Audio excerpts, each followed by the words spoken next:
ฟังดีๆแต่ละคนสัตว์ทั้งหลายเกิดเท่าไหร่ตายเท่านั้นตายเบิดบ่มีผู้ใดเหลือก็แล้วกันนะเป็นนั่นคือว่านั่นนี่เวลาเฮาโมโหเวลาเฮามีความโลภแห้งๆเวลาเฮาอยากได้ของผู้อื่นโดยบ่ถูกต้องสุจริตแห้งๆเนี่ยลองหันขึ้นมาคิดเบิ่งมันก็เกิดมากแค่หากินซ้ำตายนึงก็ป่วยภัยก็ดีแต่คิดไปนำเบรกเจ้าของไว้เวลามันสิอยากได้เวลาสิเป็นลักเวลามันสิหาวิธีกลโกงเอาเวลาสิโกรธเวลาสิเกลียดนะคิดถึงว่ามันก็แค่นั้นแหละภัยก็ดีนะคิดจังได๋มันก็ตายห่างเบิดนั่นแหละคิดได้เจ้าของเองนั่นแหละนี่แหละกับเวลาใดที่เฮาโกรธเกลียดเครียดแค้นเนี่ยหวังทำลายให้ผู้อื่นเสียชีวิตและทรัพย์สินเวลานั้นเรากำลังทำร้ายตัวเองอย่างคาดไม่ถึงความคิดความโมโหอารมณ์ความรู้สึกมันเป็นภพเลยเด้นะความรู้สึกที่เกลียดแห้งๆโกรธแห้งๆรุนแรงนั่นน่ะภพเกิดเพราะอารมณ์ความเกลียวกราดความโมโหหลายของเราเองภพก็คืออารมณ์ความรู้สึกนั่นเองเรื่องว่าเฮาบ่ฮู้เด่นเนื่องจากว่าคำว่าคาดไม่ถึงว่าบ่ฮู้ว่าเจ้าของกำลังอยู่ในนิริยคติภพนิริยะก็ขึ้นนรกนั่นแหละคติแปลว่าทางไปทางไปสู่นรกอารมณ์ความรู้สึกที่มันโกรธมันเกลียดแต่มาเตือนเจ้าของไว้นั่นแหละว่าคนเฮาก็เกิดมาเพราะความบ่รู้คือว่าน่ะบ่รู้ฮอดมื้อเกิดเจ้าของพุ่นล่ะผู้ใดก็ตามอย่ามาเถียงเป็นจังสิบ่ฮู้เขาว่าถ้าเฮาถามเพิ่นผู้ใดบอกมึงพ่อกับแม่บอกถ้าแม่มึงตายได้ไว้บ่พยาบาลเขียนไว้อยู่ข้อมือเนาะแต่ก่อนหน้านั้นเด้ปู่ย่าตายายหรือญาติผู้อื่นบอกเขาบอกเมื่อใดก็เชื่อมื้อนั้นแล้วความจริงเป็นของลูกจริงบ่ล่ะบ่จริงมีแต่จำเอาว่าแม่บอกว่าเกิดวันที่เท่านี้เดือนนี้วันนั้นวันนี้เรื่องนั้นเรื่องนี้ก็เชื่อไปล่ะเนาะมันใช่แหละก็เลยว่าเกิดเพราะความบ่รู้แม้กระทั่งว่าจริงๆแล้วเกิดวันจันทร์อังคารพุธพฤหัสเดือนปีพศบ่รู้แต่พ่อแม่บ่บอกนั่นบ่ล่ะนั่นแหละสิเป็นหยังขนาดเกิดมาแล้วบัดนี้สิตายเมื่อใดยังบ่รู้ขนาดโตเจ้าของเองรู้ความมันมาแล้วเนาะสิตายเมื่อใดก็ยังบ่รู้เด้สิภาษาหยังกับเกิดสิไปฮู้ได้จังได๋มันทันได้ฮู้จักหยังอยู่บัดนี้ฮู้จักความแล้วก็ยังบ่ฮู้ว่าเจ้าของสิตายมื้อใดอีกเนาะเลยว่าคิดถึงความตายเอาไว้มั่งคิดถึงหม่องมันสุดแน่หม่องมันจบแน่อย่าลืมว่าการกระทำสิ่งใดก็ตามที่เฮากระทำลงไปเฮาสิได้รับผลของมันผลแรกอันเกิดจากมโนกรรมจิตเป็นผู้สั่งสมในความอยากได้อยากดีอยากมีอยากเป็นอยู่แล้วมันรู้อยู่แล้วว่าเจ้าของอยากได้อยากดีอยากมีเป็นรู้ไปทั้งโลกเห็นบ่มโนแปลว่านึกคิดปรุงแต่งแบบนั้นแบบนี้นั่นแหละเมื่อมันคิดนึกปรุงแต่งมาเกิดอารมณ์ความรู้สึกพอใจบ่พอใจคำว่าวิญญาณแปลว่าอารมณ์ความรู้สึกที่พอใจและไม่พอใจเด้มันสิกระโดดข้ามคำว่าอุเบกขาทั้งเบิดนั่นแหละยังก็ดีนั่นแหละบอกว่านึกถึงความตายไว้แน่เวลาเฮาคิดแบบนี้วันนี้มีอารมณ์โกรธเกลียดโมโหอารมณ์ข้างในอารมณ์นั้นเสือกตายทำไปนรกเด้นี่แหละคำบอกว่านี่แหละคำว่าบ่รู้นะเฮาบ่ได้ละเอียดพ่อว่าบ่มีผู้ใดมาภาวนาพ่อปานใดหรอกนะบัดนี้เฮาก็คิดถึงเอาตามความเป็นจริงก็ได้ตัวมันบ่ภาวนาก็ดีมันอยู่หน้าพุ่นอยู่เฮือนไปตลาดย่างไปตลาดเขามาย่างส้นไหลหันเบิ่งเขาปั๊บโอ้ยแม่งเอ้ยว่าเด้บักเอามันซะบ่นั่นแหละนรกเราเห็นบ่นั่นนี่ง่ายๆนึงเด้ล่ะโมโหบ่เจ้าของตอนนั้นตอนเขามาส้นไหลนั่นหรือบางที่เขาบ่ได้ตั้งใจเหยียบตีนศูนย์ขึ้นบักแห้งเลยนั่นล่ะนรกเร็วหรือบ่เร็วแล้วความคิดคนเนาะจังซั่นล่ะจึงว่าคนที่มาเข้าใจละเอียดลึกซึ้งอย่างแยบคายเดี๋ยวนี้คือคนภาวนาเท่านั้นจังสิสามารถจับ รู้ความคิดเพื่อให้เกิดอารมณ์แต่จังสิรู้ความคิดว่าเร็วขนาดไหนจังสิบอกความช้าความเร็วของความคิดจนก็เกิดอารมณ์ได้นั่นแหละว่าให้พวกเฮานั่นหัดภาวนาเอาไว้นี่สุดท้ายแล้วก็ต้องตายตอนสิตายบ่มีผู้ใดซอยไผได้เห็นบ่ล่ะเจ้าสิฮักกันปานใดเด้อนี่กอดกันอยู่หั่นก็กอดกันตายนั่นแหละเนาะกอดใส่ไว้ตุ่มผ้าห่มใส่หยังก็สร้างเถอะก็ซักแงะๆๆเขาตายคือเก่าล่ะเนาะแต่คนภาวนาบ่เป็นแนวนั้นเด้อเขาสิมีสติระลึกนึกรู้ควบคุมความรู้สึกทั้งกายบ่ยันบ่ถี่เปล่งปลั่งแต่ว่าส่วนมากบ่ค่อยเจ็บปวดมันได้หรอกรู้เจ็บแต่ว่าบ่เจ็บลักษณะถึงจิตถึงใจเด้ดูแต่ว่ามันสิเจ็บเอ้ามึงพร้อมตัวนี้คนที่เคยภาวนาสิเข้าลมหายใจปั๊บอยู่เลยมันรอเลยรอจังหวะดีดรอจังหวะออกเลยมันสิบ่สนใจความทุรนทุรายมันสิบ่ดิ้นบ่เป็นไปตามอาการแห่งความเจ็บปวดจังว่าน่ะมันบ่ค่อยเจ็บปวดดอกผมภาวนาเป็นนะนี่ก็มีนิดๆพอรู้ได้นิดๆไปหั่นแหละนั่นแหละจังว่าหลายอะไรอย่างที่นำมาบอกให้ทุกคนพึงสังวรระวังตนเองเอาไว้มั่งเฮาบ่ฮู้ว่าวิธีการเกิดของหมู่สัตว์ก็คือเจ้าของเองนี่แหละอย่าว่าเจ้าของประเสริฐเด้มนุษย์เป็นสัตว์ประเสริฐยังมนุษย์จะประเสริฐได้เพราะมีการฝึกหัดภาวนามนุษย์จะประเสริฐได้เพราะไม่มีการเบียดเบียนทำร้ายให้ผู้ใดผู้หนึ่งเสียชีวิตและทรัพย์สินตลอดทั้งมนุษย์และอมนุษย์ทั้งคนและสัตว์เดรัจฉานนั่นแหละนี่จะประเสริฐได้เพราะความไม่เบียดเบียนจะประเสริฐได้เพราะความช่วยเหลือผู้อื่นจะประเสริฐได้เพราะมีการแบ่งปันประเสริฐได้เพราะไม่อิจฉาริษยาประเสริฐได้เพราะอุเบกขาคือว่างจิตเป็นกลางให้เป็นนี่จึงเรียกว่าผู้ประเสริฐ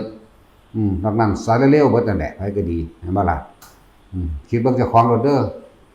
ไผก็ดีอยู่ในนี้ล่ะเวลาอยากได้เวลาโมโหเนี่ยมันสิประเสริฐหม่องใดบัดนี้เนาะนั่นแหละเวลาเฮาเห็นเขาคนที่มีตำแหน่งทางการเมืองเอาสร้างแม่ม้านอันนั้นจักว่าล่ะมันหนีบ่พ้นกรรมดอกหน้าการกระทำของมันเองจิตเจตนาของมันเองความโคดโกงแผ่นดินลองเบิ่งซะหน้ามันต้องห่วงซะหน้านั่นแหละนี่แผ่นดินนี่สงฆ์แต่นี่แผ่นดินเนี่ยก็ 9% แต่เป็นคะแนนคือเก่าแต่นี่เสียง10เต็มๆจักว่าล่ะแต่นี่สงฆ์มันคนละอันกันเด้สงฆ์นี่เป็นผู้ทรงธรรมพระภิกษุสงฆ์นี่เป็นผู้ทรงธรรมทรงวินัยเป็นผู้รักษาคำสอนอันประเสริฐคำสอนของพระพุทธเจ้าเฮ็ดให้คนพ้นออกจากการเวียนว่ายตายเกิดพ้นออกจากทุกข์เลยเนี่ยตัวนี้หนักถ้าไปทำลายหรือไปลักมื้อนี้ก็ดีนะซั่นบัดนี้หนี้แผ่นดินเด้เงินภาษีของแต่ละคนที่พากันออกมาจ่ายค่าคุ้มครองจักว่าครับเนาะให้พวกข้าราชการคุ้มครองความปลอดภัยคุ้มครองทั้งปลอดภัยจากยาเสพติดคุ้มครองจากความเป็นครูหรือให้มาสอนนักเรียนให้เกิดมีคุณธรรมศีลธรรมครูคุ้มครองพวกกรมที่ดินออกโฉนดเพื่อหยังเวลาพี่น้องเวลาคนทั้งหลายนั่นแหละทะเลาะกันเรื่องที่ดินก็อาศัยที่ดินนั่นแหละไปเป็นผู้ประสานสมานมิตรให้บอกเขตบอกแนววัดให้ก็ย่อมลงปรงใจให้เห็นบ่แต่ว่าวันนี้มีความลำเอียงเพราะว่าเขามีเงินจ้างนั่นแหละให้มึงเอาไปเลยนะมึงเอาไปซ้ำใดนั่นแหละมึงสิได้เกิดเป็นอีหยังอยู่ในดินบักขนาดนักพวกที่ดินบ่พวกป่าไม้เหมือนกันทุกอย่างนั่นแหละตำรวจก็เหมือนกันเขาออกเงินกันผู้ละเล็กผู้ละน้อยโดยการซื้อของโดยการเสียภาษีที่ดินเสียภาษีบ้านหรือค่าน้ำค่าไฟหยังก็สั่งเห็นบ่ล้วนแล้วถ้าเป็นเลือดเนื้อของประชาชนทั้งหมดนั่นแหละว่ามึงกินเข้าไปว่ามึงกินคนมึงกินได้บ่วะเดี๋ยวคนสิกินมึงเองก็เลยกินกันไปกินกันมาตอนมึงเป็นสัตว์ประกรรมมึงเองคนก็กินมึงบัดนี้มึงปีนขึ้นมามึงบ่มีศีลมีธรรมมึงก็มากินคนต่อเปลี่ยนกันไปเปลี่ยนมาเด้เปลี่ยนรูปเปลี่ยนนามตามกรรมที่กระทำไว้เด้เปลี่ยนรูปเปลี่ยนนามเปลี่ยนภพเปลี่ยนศาสตร์บางที่ก็เป็นปลาบางที่ก็เป็นกี่โปมเป็นกิหลีเป็นแมงกินูนเป็นกบเป็นหวกเป็นหมาเป็นหมูเป็นงัวเป็นควายไปนั่นแหละบัดนี้คนก็กินขึ้นบัดนี้เครียดแค้นแล้วกันก็กินคนขึ้นหมุนกันไปหมุนกันมาอยู่ว่าซั่นนี่ไปเลยว่าสังสารวัฏสังสารวัฏ ความคิดทั้งหลายในการปรุงแต่งสร้างภาพจินตนาการเวียนไปเวียนมาในโลกเรียกว่าสังสารวัฏเพราะว่ายังกับกองกิเลสนั่นแหละกิเลสวัฏกิเลสวัฏวัฏนี่แปลว่าวนเวียนอยู่ในกองการกิเลสในความอยากได้วัตถุในสัตว์สิ่งของหมายว่าล่ะกรรมวัฏก็หมายถึงการกระทำของเขาเองในการทะเยอทะยานอยากเอามาวิบากวัฏเมื่อกระทำกรรมอะไรลงไปแล้วย่อมได้รับผลของกรรมนั้นสืบไปและพระพุทธเจ้าเฮาเพิ่นจึงแยบคายในการสั่งสอนสิบอกให้ปล่อยวางอย่างเดียวบอกบ่ได้เด้มันบ่เข้าใจดอกปล่อยวางปล่อยวางปล่อยวางแล้วมันหากินอยู่เนาะนั่นแหละเพิ่นจึงเอากองการกิเลสทั้งหลายในวัตถุบุคคลสัตว์สิ่งของทุกสิ่งทุกอย่างในความสะดวกว่ากิเลส 1,500 อย่างคิดเอาต้นจิกต้นกุงต้นดูต้นย่างรถล่าม้าขี่ช้างม้าวัวควายสัตว์เลี้ยงหมูหมา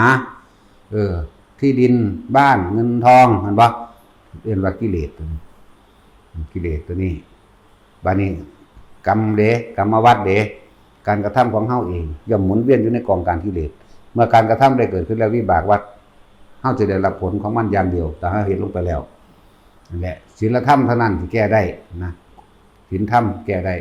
ธรรมะพุทธเจ้าแก้ได้เบิดทุกแบบทุกอย่างแก้ได้เบิดจังว่าคนบ่มีศีลธรรมมันก็เลยฆ่ากันอยู่เพราะสนุกฆ่ากันกินไปฆ่ากันกินมาคนกลายเป็นสัตว์กลายเป็นคนเนาะเอาสิ่งที่เห็นได้คนกลายเป็นสัตว์เดรัจฉานสัตว์เดรัจฉานกลายเป็นคนแต่ว่าบ่แม่นบ่ได้ง่ายปานนี้เด้เว้าย่อเอาซื่อเด้นี่ที่จริงแล้วน่ะพวกขูดรีดใส่ยศธรรมดาศักดิ์ตำแหน่งอำนาจต่างๆในคำว่าข้าราชการที่ปราศจากคุณธรรมบ่มีความสุจริตพวกนี้ข้าราชการนักการเมืองต่างๆนะบางที่นักกฎหมายนี่ออกกฎหมายไปในทางที่ผู้ใดเอาเงินจ้างกูก็ให้ผู้นั้นชนะเพราะว่ากูเห็นแก่ผลประโยชน์เนาะบางที่เขาบ่ทำผิดดอกแต่ว่ากูสร้างสถานการณ์ให้เขาผิดเองเพราะว่ากูจะไปขูดรีดเขาเรียกว่าล่ะแล้วก็อ้างอำนาจในการปกครองของหน่วยงานรัฐบาลรัฐคุ้มครองพนักงานของรัฐเห็นบ่สิใช้คำว่าผมมาทำตามหน้าที่เห็นบ่ล่ะสิเอาคำว่าหน้าที่ปกป้องคุ้มครองเจ้าของนะเอามึงเฮ็ดได้ตอนนี้แหละผมทำตามหน้าที่เจ้าหน้าที่ตำรวจเจ้าหน้าที่สัมภากรสามิตเจ้าหน้าที่ป่าไม้เจ้าหน้าที่ที่ดินนั่นบ่ล่ะพวกนี้ออกหาเรื่องออกหาเงินนั่นแหละเราอย่าลืมว่าหนี้แผ่นดินเด้นั่นพวกเจ้ารับเงินเดือนจากไสจากภาษีเขานี่เด้อล่ะภาษีค่าหน้าปีละนั่นบ่ล่ะภาษีบ้านภาษีหน้าค่าน้ำค่าไฟภาษีเบิดใช่แล้ววันนี้ใส่ยศถาบรรดาศักดิ์และอำนาจของเจ้าของเองแล้วก็ใส่คำว่าหน้าที่คำว่าหน้าที่หรือคำว่าเจ้าหน้าที่รัฐมาเป็นเครื่องมือหากินซุมื้อนี้เฮาบ่ได้เชื่อแล้วตำรวจตำหยังก็สร้างแม่งเด้เนาะซุมื้อนี้ใส่วิธียัดยาเข้ามั่งบ่มีหยังเข้ามั่งสัพพะมีก็สั่งของกันเองมั่งก็มากันเองมันก็หาจับแม่นบ่ล่ะจังว่าเฮาในสถานที่วัดของเฮานี่ถ้าเข้ามาโดยบ่ได้บำเพ็ญสาธารณกุศลและประโยชน์ตีแมงเลยต้องปกป้องคุ้มครองตัวเองจะให้พวกมันเข้ามาหาโคตรพ่อโคตรแม่บ่แม่นบ่ล่ะคือเที่ยวนั้นดีเด้เฮาบ่ให้ตีมีแต่บักเว้าใหญ่ๆจับมาหลายเลยพระสั่นมาจับกูนี่บักห่ามึงเขาสิค้อนมูดหัวมึงอยู่กูบ่ให้เขาตีซื่อๆแต่มึงฟังมึงสำนึกไว้มึงอยากตายบ่กูนี่เป็นพระได้กูจะบอกใครกูเป็นหยังกูก็บ่รู้ขาแมงโดดเนาะมันบ่รู้จักว่าสถานนี่สถานที่นี่เป็นสถานที่บำเพ็ญกุศลและประโยชน์ถ้ามาโดยบ่บำเพ็ญกุศลประโยชน์นั่นเฮาอนุญาตได้พระอยู่ในนี่ตีได้เบิดคั่งอาวุธเฮาเปิดเลยถ้าผู้ใดมีปัญหานะค้อนตีแมงโดดไม้เท้าแต่ไม้เท้าหน้า3ยาวเมตรนึงของไปของมันพระ200ตีโลดมาหลายบันไดเดี๋ยวนี้เนาะบ่ทันให้ตีซื่อๆเด้แต่ว่าเอาแมงเล่นน่ะเขาก็ตีอยู่แล้วสอนไว้เป็นบทเรียนเจ้าหน้าที่รัฐใช้อำนาจรัฐ แล้วก็ใส่คำว่าตำแหน่งหน้าที่มาเป็นเครื่องป้องกันตัวเองในการหาผลประโยชน์ส่วนตัวที่ดินนะก็มีใต้โต๊ะบ่ว่าสิเป็นที่ดินหยังก็สร้างป่าไม้ก็ใส่คำว่าบ้านมันไปซื้อขายเองอากลากอยู่แต่ละบ้านแต่ละเมืองบ่มีผู้ใดจับมันเนาะเพราะว่ามันเป็นเจ้าหน้าที่เห็นบ่ล่ะเนี่ยตัดอยู่สวนยางนี่ตัดกลางคืนดูตาดูตัดก็หาแนวปกไว้สวนนั่นสวนนี้สวนนั่นสวนนี้ตัดไปก็ว่ามันเป็นของหลักของหลวงได้อยู่น้ำหน้าไผก็สร้างเนาะนั่นแหละมันมาหาคนที่อยู่ในป่ามาก่อนแล้วก็มาออกกฎหมายบังคับคนที่หลังแล้วก็ใส่ความสุจริตหากินพวกนี้ก็เลยว่านั่นแหละนี่แผ่นดินสู้กินเงินเดือนสูงมาจากไสสู้จะว่าสูงใหญ่ได้สิบอกให้เบิดแมงทุกหน่วยงานนั่นแหละบ่ว่าคู่บ่ว่าขี่เนาะคู่ซุมื้อก็บ่เป็นคู่แล้วล่ะจักเป็นแมงยังนั่นล่ะตำรวจทหารก็เป็นแนวใหม่ก็แล้วล่ะเนาะพวกเฮานี่สู้จนตัวตายแล้วเนาะแม่นบ่สู้ก็ตายอยู่แล้วนี่เกิดมาตายบ่ให้เราย่านแมงหยังศึกษาตายซื่อบางหม่องเจ้าหน้าที่รัฐทนายอยู่จังหวัดเลยบอกเขามาฟ้องนักการเมืองอยากได้ที่ดินแล้วให้พวกที่ดินให้พวกป่าไม้ไปเฮ็ดแผนที่เขื่อนใส่เขาหาวิธีไล่เขาหนีเนาะนั่นแหละย้ายอันนั้นแล้วมาฟ้องฟ้องเฮ็ดจังได๋ได้พวกเจ้าบักหลายพวกเจ้าก็ร่วมตัวกันยังว่าอยู่ปืนบ่มีบ่ระเบิดบ่มีบ่ร่วมตัวกันไปอีใดบักใดกันลุ่มไปเฮือนมันโดนมั้ยช่วงมันบ่ทันได้มีพวกมันย่านคือหยังตัวแม่นว่าล่ะลุ่มไปโลดไปเฮือนเขานั่นน่ะว่าซั่นก็เผาพิมพ์โลดที่ว่าการอำเภอจังหวัดพุ่นน่ะนำไปเลยแม่มันสู่คนหลายบ่ได้เด้บอกให้ปานนี้ยังบ่ไปเฮ็ดอยู่มันบ่สู่คนเด้เดี๋ยวนี้เจ้าหน้าที่รัฐน่ะมาเพื่อที่จะ1ทำความเข้าใจอย่างกระจ่างแจ้งโดยสุจริตให้เกิดประชาชนอยู่ร่วมกันโดยปกติบ่แม่นรัฐเอาใส่หน้าที่และอำนาจของมาหากินเนาะจังได๋มันหากินเด้น่ะมาเอื้อเฟื้อผลประโยชน์ทางการเมืองตำรวจก็ร่วมกับเขาทนายก็ร่วมกับเขาเบิดร่วมกับเขานั่นแหละ เป็นจังซั่นก็เลยประชาชนมันหลายกว่าเด้ร่วมตัวกันย้ายนั่นน่ะเราฟังอยู่บ่เดี๋ยวนี้ กับร่วมตัวกันแหมเฮ้เข้าไปทันทีว่าการอำเภอโลดถึงอยู่อำเภอเผาทิ่มเผาคนนั่นพร้อมเผาแมงเบิดโลด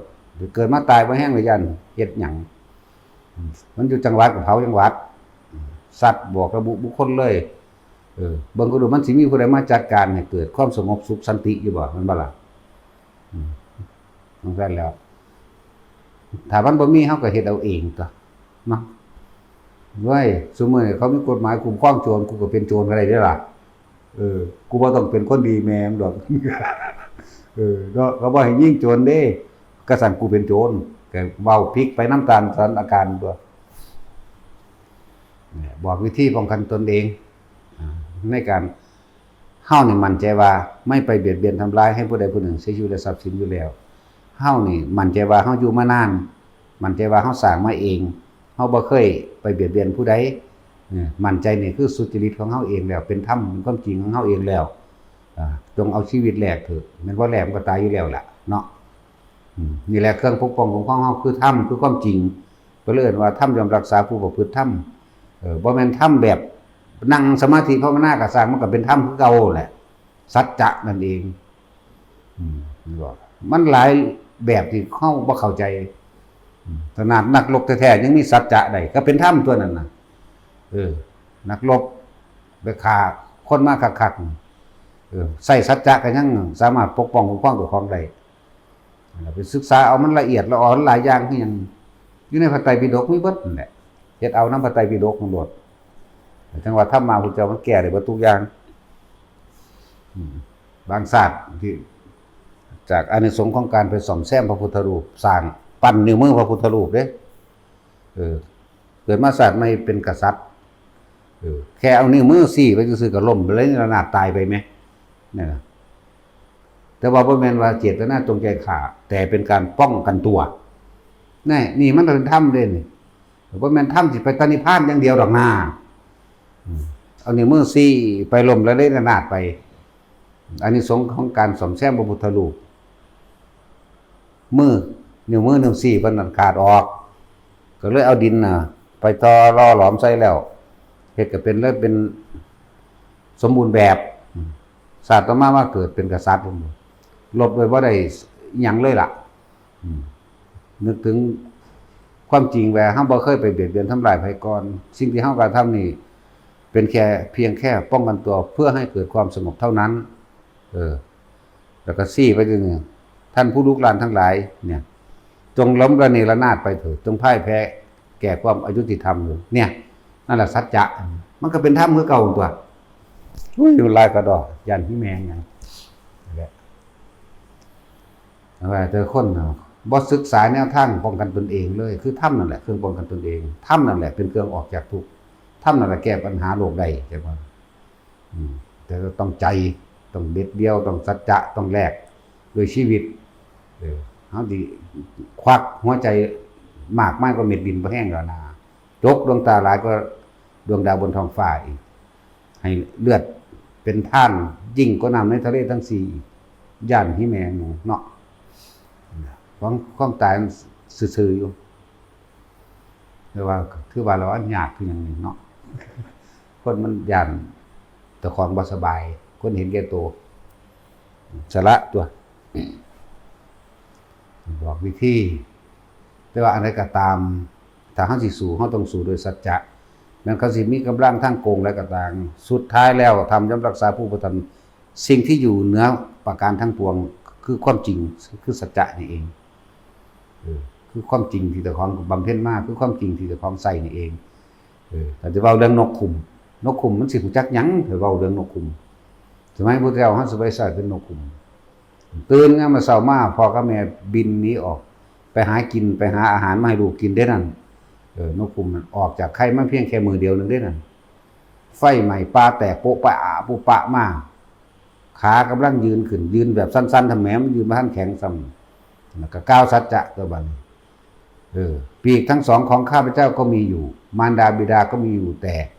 ได้ออกไปหากินหาอาหารมาเลี้ยงลูกได้แล้วแม้นปีกทั้งสองก็มีอยู่ขาก็มีอยู่แต่ยังเดินไม่ได้ขึ้นชื่อว่าความตายข้าพเจ้าก็กลัวนั่นใส่สัจจะเห็นบ่นี่ไฟเจ้าขอให้ท่านจงดับลงเถิดไฟดับปึ๊บลงปานว่าเอาคบเพิ่มจุ่มลงน้ำเถิดเนี่ยตะนกขุ่มก็ยังใส่สัจจะตัวนี้เห็นบ่ล่ะสั่นแล้วหลายอย่างก็ได้ล่ะพวกเขาบ่น้อมมาสัจจะซื่อๆพวกเขามีแต่ถ่ายผู้อื่นมาเอาความยุติธรรมให้บ่ต้องท่าเฮ็ดเอาเองนั่นแหละจังว่าเฮามันถึกตะกี้เฮาเป็นคนอ่อนน้อมถ่อมตนอยู่เด้อ่อนโยนอ่อนหวานเอื้อเฟื้อประสานสมานมิตรแต่ว่ามีการถูกรังแกดูเข้าดูเข้าถ้าบ่สู้มันต้องหนีตลอดไปเข้าใจบ่ล่ะสู้บัดนี้เห็นบ่ล่ะเวลาบัดนี้สิว่าผิดวินัยพระบ่ม่วนซั่นตะกี้กูเว้าม่วนอยู่เด้เนาะเดี๋ยวนี้ก็เตะปากเขาได้บัดนี้ตะกี้เว้าม่วนอยู่เด้อโคตรพ่อโคตรแม่มึงได้บาดเด้นั่นแหละจังว่าทุกความใจดำของเฮาเคยใจดีมาแล้วอยากบ่ล่ะทุกความอ่อนโยนของเฮาเป็นหยังเฮาคือบ่อ่อนโยนบัดนี้เพราะว่าเขารังแกข่มเหงแต่เฮาบ่สู้เฮาต้องหนีตลอดนั่นบ่ล่ะนั่นแหละทุกความเอื้อเฟื้อเผื่อแผ่ของเฮาก็เพราะว่าความใจดีแต่ว่าคนผ่านมันบ่ฮู้จักอันใดดีอันใดเลวดอกมันหาแต่ผลประโยชน์มันเองอย่าว่าใจดำอย่าว่าโหดได้บัดนี้ทุกความใจดำทุกความแข็งกระด้างทุกความโหดร้ายเพราะฉันเคยอ่อนโยนมาก่อนพวกท่านทั้งหลายบ่ฮู้จักความอ่อนโยนซื่อๆตัวมันก็ต้องโหดตัวไว้เนาะนี่แหละมันโลกมันสอนแบบนี้ก็เป็นไปตามมันตะกี้เฮาเคยเป็นหยังเฮาคือหวาดระแวงเป็นหยังเฮาคือต้องป้องกันตัวเป็นหยังเฮาคือต้องบอกเรื่องจังซี่เพราะว่าเฮาเคยเชื่อใจไว้ก่อนเคยเชื่อใจมาก่อนเคยไว้ใจมาก่อนเคยเชื่อใจพวกราชการมาก่อนเคยเชื่อใจชาวบ้านหรือเคยใจแล้วก็เคยเชื่อว่าทุกคนจะมีความยุติธรรม ต้องมีบุคคลเอาความยุติธรรมมาให้เราแต่ว่าความจริงแล้วไม่มีฉะนั้นเราต้องสร้างเราเองดังบาละนั่นแหละเป็นอย่างเฮาคือบาดระแวงเป็นอย่างเฮาคือต้องบอกวิธีป้องกันตัวเอาเพราะว่าเฮาเคยไว้ใจมาก่อนแต่ที่ไหนได้เขามาเหยียบย่ำทำลายเขามาแก้หาผลประโยชน์นะต้องบอกแต่ละคนเอาตามความจริงเฮาบ่เคยออกไปไสเฮาบ่เคยออกไปหาเบียดเบียนผู้ใดเดือดร้อนแต่เขามาเองนั่นแหละจังว่าตำรวจมาก็ตามถ้ามาบ่มาบำเพ็ญสาธารณกุศลประโยชน์นำแมงเลยปืนมันก็มีเฮาก็มีคือกันนั่นแหละค้อนเฮาก็มีมันก็มีคือกันนำแมงโดดเนาะตำรวจมาก็ตามทหารมาก็ตามมันเอารถถังมาเฮาก็ปืนแจ็บยิงมันยางสติ๊กมันนั่นแหละเนาะแต่สิเนาจังซั่นแล้วก็บอกอยู่เด้อล่ะบักใหญ่บ่ได้ล่ะมารถปืนกัดหูมึงว่านั่นแหละมันบ่หาความยุติธรรมบ่ได้ดอกกับคนอื่นหาเอาเองนี่แหละเป็นตามธรรมเป็นตามความจริงให้เป็นตามความจริงนกขุมบ่ได้รู้จักรู้เรื่องหยังสามารถใส่จะได้แต่ตามความจริงพระเจ้าเอกราชใส่นิ้วมือซี่ไปนี่คนตายแล้วได้ระนาดลงไปก็บ่เห็นว่าสิไปลงนรกหม้องใดเด้อล่ะไปก็แค่ป้องกันตัวใช่ล่ะเฮาก็ป้องกันตัวคือกันเหตุแห่งแน่มันเลยตายสึกแต่สร้างมันอันนั้นเนาะบ่มีเจตนามันสิเป็นหยังกรรมจริงๆคือเจตนาเด้จักว่าล่ะแต่ของยากคือเด้คนเฮาสิทรงชาญบางทีเป็นการฆ่าคนเนาะแม่นบ่ตาจุ้ย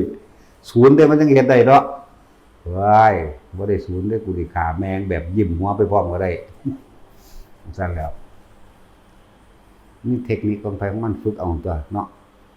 ให้กำลังใจแต่ละคนเด้อพวกเจ้าย่อย่อนอ่อนแอเอาความจริงกับพวกบ่มีความยุติธรรมให้เมื่องานใดมาก็สร้างแม่มันสะอ่อนแม่มันบ่ได้มาสร้างให้เฮาดอกเฮาบ่เคยไปเอาเงินหลวงเงินราชการทั้งใดมาสลึงนึงก็บ่มีแบบมันก็บ่มาถอนหญ้าซอยเฮาแม้ต้นเดียวแม่นบ่ล่ะบ่มาเฮ็ดหยังซอยเฮาดอกทั้งหลวงก็เลยทั้งกระทรวงทบวงโคตรแม่งหยังก็สร้างดอกมันบ่เคยมาซอยเฮาดอกสร้างว่าก็สร้างยากเนาะทั้งสั้นแล้วมันก็มีก็มาหาเรื่องหลายก็ทื่นแมงโลดแล้วก็อีหาแตกหมาโลดสะออนแมงหยังแต่ว่าใจเด็ดเดียวเฮ็ดบ่ได้นะต้องเด็ดถึงขั้นว่าตายได้เด้ของเด็ดพวกนี้เด้อพวกเจ้ามีลูกมีเมียพวกเจ้าโอ้บ่กล้าเฮ็ดดอกเนาะบ่คือเฮาบ่มีเด้นำแมงโลดเด้นะคนเห็นแก่ตัวทำไม่ได้คนที่ไม่มีตัวคนที่ไม่เห็นแก่ตัวทำได้นั่นแหละต้องเบิ่งอีกครับคิดเอาฟังเอาก็ไปสลดสังเวชเอาเองตัวเนาะพากันไปคิดสลดสังเวชเอาเองเห็นโทษแห่งการเกิดพวกเฮาเกิดมานี่เรียกว่ามีแต่ทุกข์กับทุกข์เท่านั้นได้ที่เกิดทุกข์เท่านั้นได้ที่เปลี่ยนแปลงทุกข์เท่านั้นที่ดับไป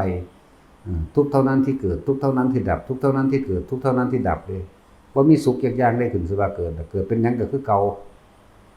ทุกคือเก่าบ่มีสุขดอกมีแต่ความหลงแต่ของเองคิดเอาเองนั่นแหละมองสุขมีมองเดียวนิพพานังปรมังสุขังพระนิพพานเป็นสุขอย่างยิ่งบุคคลเมื่อหมดความปรารถนาหมดความปรารถนาในอารมณ์หมดความปรารถนาในความอยากได้ดีมีเป็นนั่นแหละนิพพานังปรมังสุขังความสิ้นสุดแห่งทุกข์ที่สุดคือความไม่ปรารถนาอะไรความไม่ได้อะไรความไม่อยากเป็นอะไรนั่นแหละเป็นสุขอย่างยิ่งคือเรื่องนิพพานังปรมังสุขังเทียบเป็นภาษาคนพอเข้าใจซื่อเด้ถึงมองวิมุตติแล้วบ่มีแนวเทียบเด้เหมือนอากาศมีอยู่แต่หาตัวบ่ได้เนาะสัมผัสได้บ่ล่ะอากาศสัมผัสได้แต่ว่าวาดไปเบิ่งดูอากาศเป็นโตจังไดเป็นรูปร่างจังไดเอาผู้ใดวาดได้อากาศพระนิพพานก็เช่นกันเป็นของมีอยู่แต่ว่าไม่มีรูปร่างบ่มีตัวตนเรียกว่าล่ะแต่ว่าสัมผัสได้แน่จังซั่นเลยอากาศนี่ก็ยังสัมผัสได้บ่ล่ะแต่จังซั่นแหละให้เห็นโทษของการเกิดเวียนว่ายแต่เกิด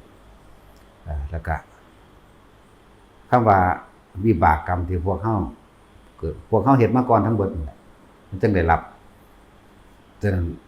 บัดนี้เฮามาคิดถึงว่า เป็นเฮาสิทำสร้างบาปสร้างกรรมสร้างอิหยังมาทั้งเบิดก็ตาม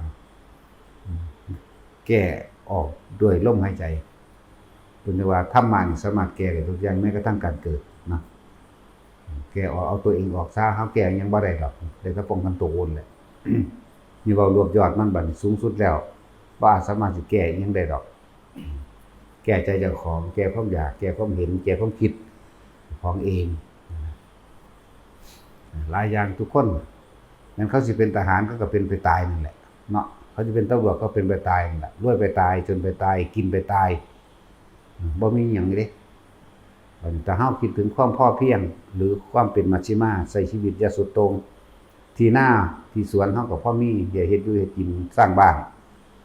ได้ปลูกผักปลูกหญ้าหากินอยู่ปลูกป่าไปก็หากินไปซ้ำตายล่ะเขารวยกับเขารวยไปตายคือกันกับเฮาหากินไปตายเนาะแต่เฮาคิดถึงหม้องตายเสมอกันเด้บ่มีหยังเกินกันป่วยเหมือนกัน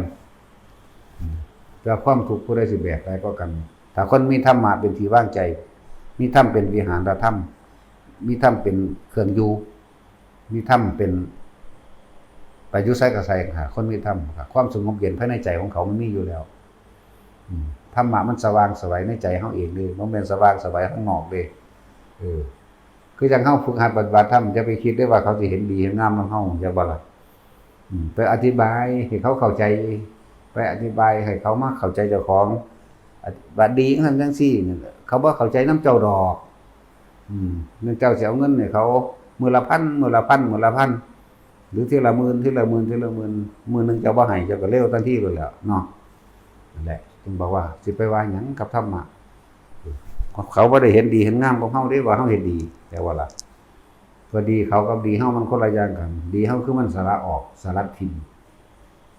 จนดีเขาคือเอาไว้เก็บเอาไว้ได้หลายๆเยอะๆก็ว่าดีหลายพูดดอกคือเขาถามว่าบารมีคือหยังพอกับคนพานสิไปตอบเฮ็ดหยังมันทางตอบเอาเองดอกมันจะอวดรู้นั่นเห็นบ่นั่นเขารวยนั่นแหละบารมีเขาใส่เงินไปฆ่าไผก็ได้เขาซื้อหยังก็ได้เบิ่งว่าซื้อโลดมึงซื้อความตายบ่ได้ดอกนาเงินซื้ออุบัติเหตุไม่ได้รถชนกันซื้อไว้แม่ฟ้าผ่าเอาแม่อุบัติเหตุฟ้าผ่าเอาแม่ได้อยู่บ่ล่ะรถชนงาไม้หักใส่หัวย่างไปอุบัติเหตุหัวตำค้างเราก็มีตัว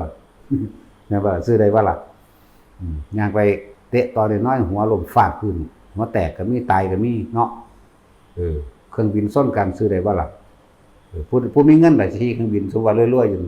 ซื้ออุบัติเหตุไว้ล่วงหน้าไว้อย่ามันเป็นเนาะนั่นแหละเงินซื้ออุบัติเหตุไม่ได้ซื้อความเจ็บไข้ได้ป่วยไม่ได้ซื้อความแก่ชราไม่ได้ซื้อความตายไม่ได้เงินทองเพชรทั้งหลายซื้อบ่ได้ก็แล้วกันแลกบ่ได้เสมอกันเบิดพวกเฮาเกิดแล้วต้องแก่ต้องเจ็บต้องตายเหมือนเดิมบ่มีหยังนั่นแหละจึงบอกว่าเอาเครื่องนี้แหละเป็นเครื่องข่มใจเจ้าของไว้เอาตัวรอดเฉพาะตนรอดไผก็ดีเอาตัวรอดเฉพาะตน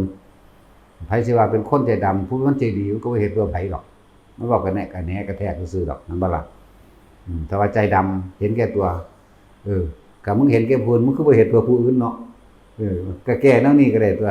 โอ้มึงเห็นแก่ผู้อื่นคักมึงก็เฮ็ดเพื่อผู้อื่นนะติเนาะกูเห็นแก่ตัวกูไปนิพพานนี่จะว่าล่ะจังซี่ล่ะเว้ยแก้เอาตัวซ้ำสิเว้าแนวนั้นเห็นแก่ผู้อื่นมึงก็เว้าหน้าให้เขาซั่นเนาะเงินทุกบาททุกสตางค์เงินเดือนมึงคือเว้าให้เขาซั่นมึงเห็นแก่ผู้อื่นมึงบ่เห็นแก่ตัวนิพพานนี่เขาเว้าคือว่าคือคนเห็นแก่ตัวเด้ไม่เห็นก็เห็นแมงก็เป็นหยังดูนี่มันบ่ให้ไผเดือดร้อนตัวเนาะผู้เห็นแก่ผู้อื่นคันบ่เห็นว่าสิซอยไผเนาะแม้กระทั่งครอบครัวตัวเองก็ยังเดือดร้อนวุ่นวายเว้าฟังแต่ละคนนั่นแหละพวกเฮาเกิดมาเพราะว่าความบ่รู้พอตกอยู่ใต้อำนาจของกิเลสวัฏเวียนว่ายอยู่ในกองกันกิเลสในความอยากได้อยากดีอยากมีอยากเป็นในรูปในรสในกลิ่นในเสียงรูปของคนรูปของบ้านรูปของรถรูปของเงินรูปของทองนั่นแหละรูปร่างลักษณะท่าทางของบุคคลสัตว์สิ่งของเอิ้นว่ากิเลสวัฏกรรมวัฏคือความทะเยอทะยานอยากได้อยากได้มันต้องโลภมั้ยมันจังอยากได้ถ้าบ่โลภมันบ่อยากได้เด้นั่นบ่ล่ะ ทีนี้เมื่อกระทำลงไปแล้วก็เกิดอารมณ์แล้ววิบากหมายถึงว่าเราต้องรับผลของกรรมนั้นสืบไปกิเลสวัฏจงทักกิเลสวัฏนี่แก้ด้วยทานวัฏมีการให้ทานเป็นประจำเรื่องว่าทานวัฏทานไปเลยสาระความเห็นแก่ตัวของเจ้าของออกสาระความยึดว่าอันนี้ก็ของกูอันนี้ก็ของกูค่อยๆสาระออกแล้วมันสิค่อยเห็นบัดคอยเห็นความเห็นกับตัวตะกี้คนทานแลกของเบิดเห็นแก่ตัวบ่สาธุโลดอยากถือตะเลขทั้งว่าอยากถือตีนนะผู้ใดท่านก็เลยสาธุออกพอดีผู้การถือตีนในแม่ในกบ่ว่าเนาะ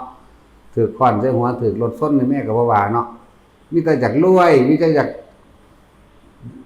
ากได้ยศถาบรรดาศักดิ์อยากสอบได้เป็นครูมั่งอยากสอบได้เป็นนั่นเป็นนี่มั่งเนาะอยากรวยได้บ้านหลังใหญ่ๆอยากถูกหวยแล้วสิมาสร้างบ้านให้ว่าซั่นโอ้ยหีแม่มึงเอ้ย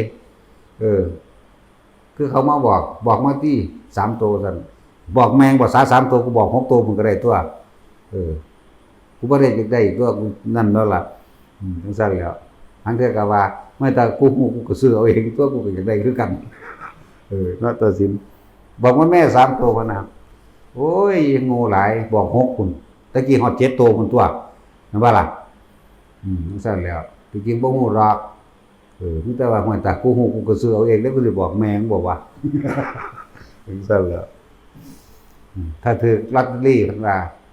ถ้าถือนั่นถือนี่เพิ่นว่าสิมาสั่งให้ดอกเพิ่นนะ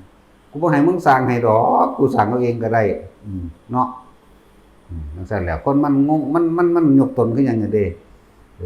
มาขอถือเลขนำเขาก็สิซื้อแล้วก็สิมาขายให้เขาว่านะมันกูก็ไปซื้อเองกูก็สั่งเอาเองเด้อจังซั่นตัวนั่นแหละแต่ว่าท่านแท้ๆนี่เพิ่นยังขอนั่นแค่นี่แลกนั่นแลกนี่ยังมีความเห็นแก่ตัวก็ต้องอาศัยการได้ยินได้ฟังธรรมที่เพิ่นแสดงมาจังเริ่มเห็นจังเริ่มรู้จักเด้ขอเบิดอยู่นี่ในโลกนี่พอได้ยินได้ฟังได้จังรู้จักเจ้าของเองขึ้นมาได้บัดนี้โอ้มันก็แม่นของเพิ่นเด้กูเป็นจังซั่นอีหลีเอาเงินใส่ซองใส่จัก100นึงขอ10ล้านเนาะบัดนี้บ่ว่าต้องใส่ซองเด้อยู่ซื่อๆก็ไปหาขอเลยน้ำพระนั่นแหละขอน้ำพระพุทธรูปขอน้ำรูปปั้นต่างๆเจ้าพ่อเจ้าแม่ต่างๆรูปสร้างรูปม้าก็ขอน้ำหินขากเนาะผู้ใดปีนท้องหินขากขึ้นมาแปลงอันเดียวมันก็ห้องอกว่าเด้โอ้ยสัวสร้างน้ำมะเขือไปหินขากมันขอน้ำต้นกล้วยเฮาหาแมงยังไงนี่ห่วยโอ้อบเด้นี่แซ่บไปได้เนี่ยซีนหมานี่หมาแดดเดียว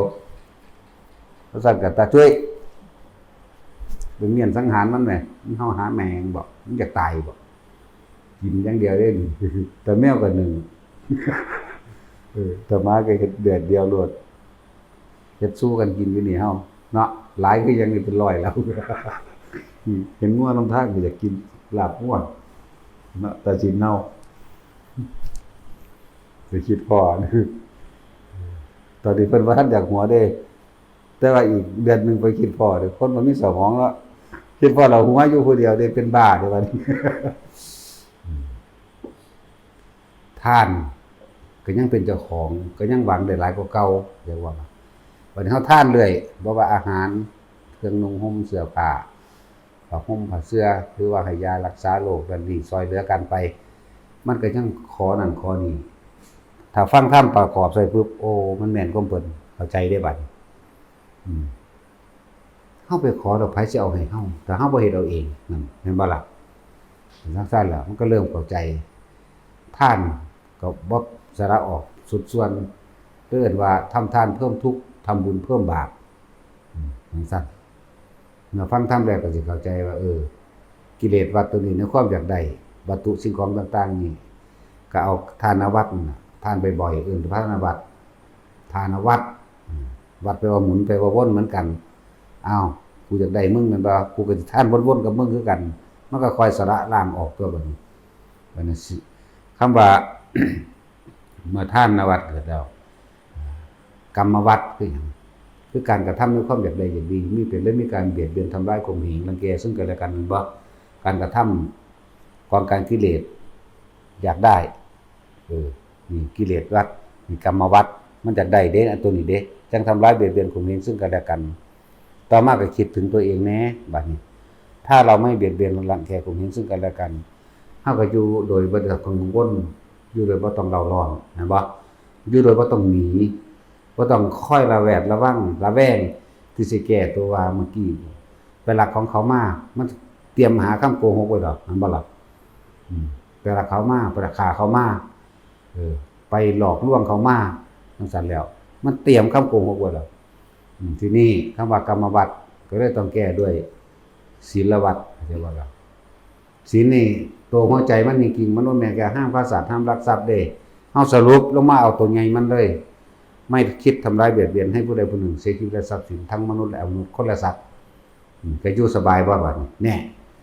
มันก็หยุดกรรมเลยหยุดกรรมบ่ต้องไปรับวิบากที่แม่นการกระทำนั่นบ่นั่นแหละเพราะว่าหยัง3อย่างนี่ก็ต้องเนื่องกันเอิ้นว่าทานเอิ้นว่าศีลส่วนคำว่าวิบากวัฏเฮาฮู้ผลของกรรมแล้วว่าต้องได้รับกรรมแบบนี้แบบนี้ก็เลยต้องอาศัยภาวนานั่นเองจักว่าเป็นสมาธิภาวนาสมาธิถ้าเฮาบ่ภาวนาเฮาบ่รู้จักนี่เพราะเฮาบ่เคยหยุดความคิดในความอยากได้อยากดีอยากมีอยากเป็นนั่นแหละกิเลสวัฏแก้ด้วยทานวัฏว่าล่ะกรรมวัฏคือการกระทำแก้ด้วยศีลวัฏถ้ามีการเบียดเบียนผู้อื่นอยู่นี่เขาก็ต้องสัตว์ขึ้นเฮาเหมือนกันวิบากวัฏเขาก็ต้องรับกันบ่จังซั่นแหละบัดนี้เฮาก็ต้องคำว่าวิบากเป็นหยังเฮาคือฮู้ได้เฮามาภาวนาแล้วเฮามาฟังธรรมแล้วเฮามารู้ล่ะว่าทั้งหลายเหล่านี้น่ะเกิดขึ้นจากการกระทำของเฮาเองสัตว์ทั้งหลายทำกรรมอันใดไว้ต้องรับผลของกรรมนั้นๆสืบไปนั่นก็เลยต้องมาภาวนาหยุดความคิดเห็นความคิดที่มันกำลังคิดอยากได้อยากนั้นอยากดีมีเป็นก็หาวิธีแสวงหาเอาเนาะ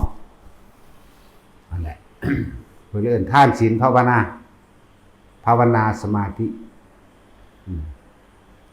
ทำความรู้สึกให้เกิดขึ้นอยู่กับตนเองเด้คำว่าภาวนานั่นน่ะภาวะนี่แปลว่าพบเด้หน้านี่ก็คือใจเขาเองหน้าก็จากคำว่านะโมหรือว่าหน้าที่ตังนี่แหละ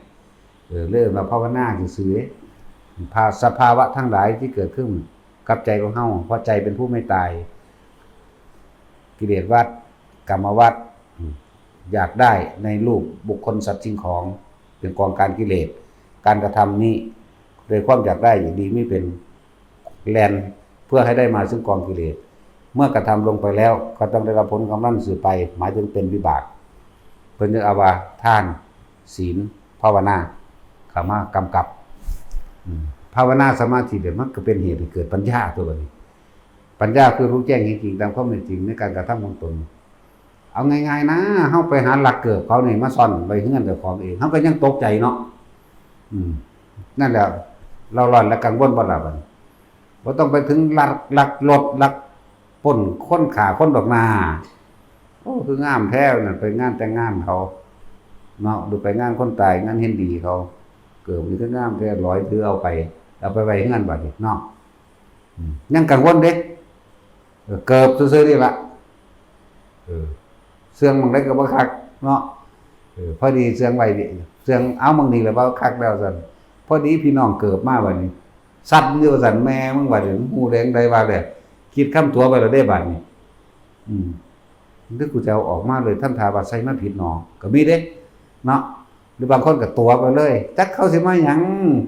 บ่แม่นเจ้าของเกิดแท้ๆเด้อพี่น้องเกิด พี่น้องเจ้าของเกิดมันฮู้จักก็เลยว่าเกิดไปแค่นี้ก็เล่าร้อนและกังวลแล้ว